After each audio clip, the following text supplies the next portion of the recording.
You have written about some members of Congress in trouble over stock trades, illegal trading, or what? What's going on? Yeah, so nothing that we've substantiated in this story, which I recommend everyone read. It's up on Politico. We aren't saying that anyone did anything necessarily illegal because Congress has actually pretty lax rules for itself over when you can buy and sell stocks. So earlier this spring, That seems safe to have lax rules over something like that. That seems like nothing could go wrong. So, yeah, it's funny because earlier this spring we saw this example there with Tom Price. He had bought and sold all these medical stocks. He had bought some at a discount, and there was a lot of voter outrage there. And, I think the public was really surprised that all of this had happened. And Tom Price had to sell off all these stocks before he went to the executive branch because Congress actually applies a totally different standard to itself than it does other branches of government. So what we decided to do is go through 2 years worth of trades for all members of Congress to see who was still buying and selling stocks, if those stocks posed these conflicts with bills they were working on, votes they were taking, other kind of acts of legislating at the Capitol. And what we found is that, 2/3 of lawmakers avoid doing this altogether, but there is a substantial group that still buys and sells stocks. And among that group, there are lawmakers, and we spotlight a number of them in the story, who still buy and sell stocks that are related to bills they're working on, major bills moving through Congress that they're helping with that could be market moving and important, or just, people who hold so many different financial holdings that it kind of puts their votes potentially in conflict with their private finances. This is stunning that members of Congress are actually, first of all, how do they find the time to be day traders?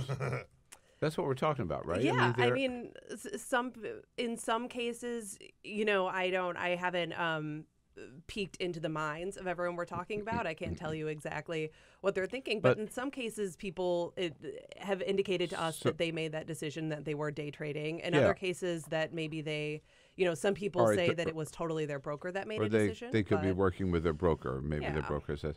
But so they're active in their portfolio, though, and while they're serving, I just want to be sure I understand. While they're serving as a member of Congress, and certainly some of those stocks, right, are going to involve companies that are affected by legislation that they're going to vote on, even if it's not in their committee. They'd vote on it on the floor. Yeah, right? Definitely. And to be but clear, why is that even legal? Why is that even legal? Yeah, I'll get to that in 1 second. To be clear, some of the lawmakers we did write about in this story said that they weren't involved in their portfolio at all, that it was all their broker. But the fact is that if you have a broker and you know what's in your portfolio and you know what trades are being made, you haven't taken steps like setting up a blind trust to separate yourself from those potential conflicts. So members of Congress are not required to set up a blind trust? No. And it's actually legal to buy and sell stocks that have to do with things that are happening on Capitol Hill, so long as you don't, and this is kind of the ethics rules here, so long as you don't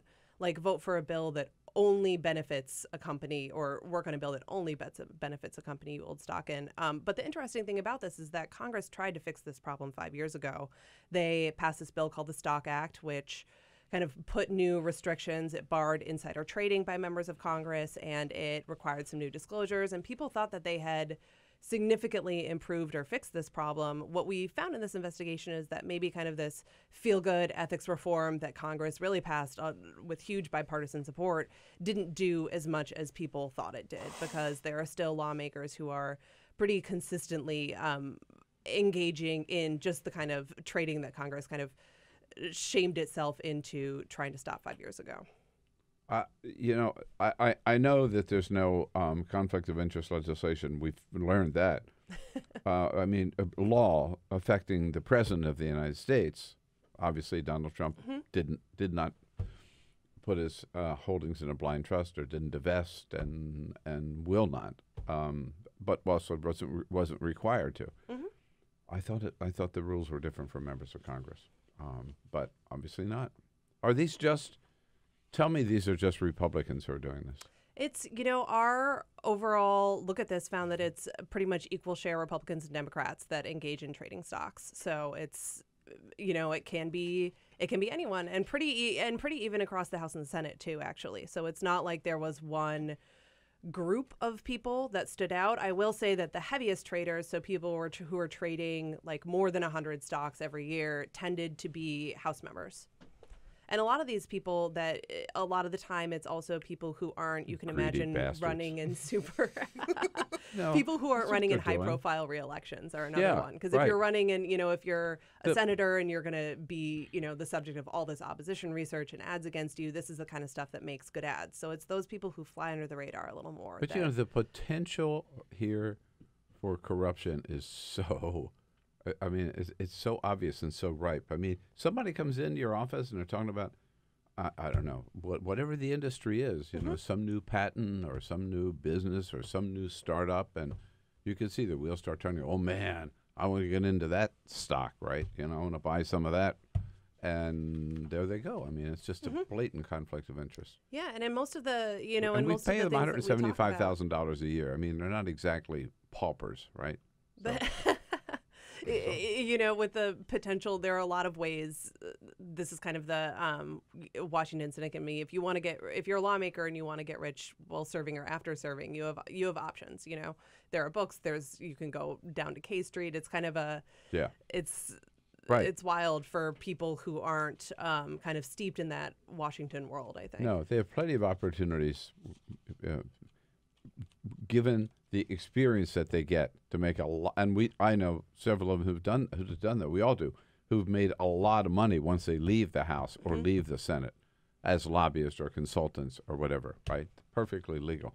But to be wheeling and dealing while they're in the Congress, I think, is pretty gross.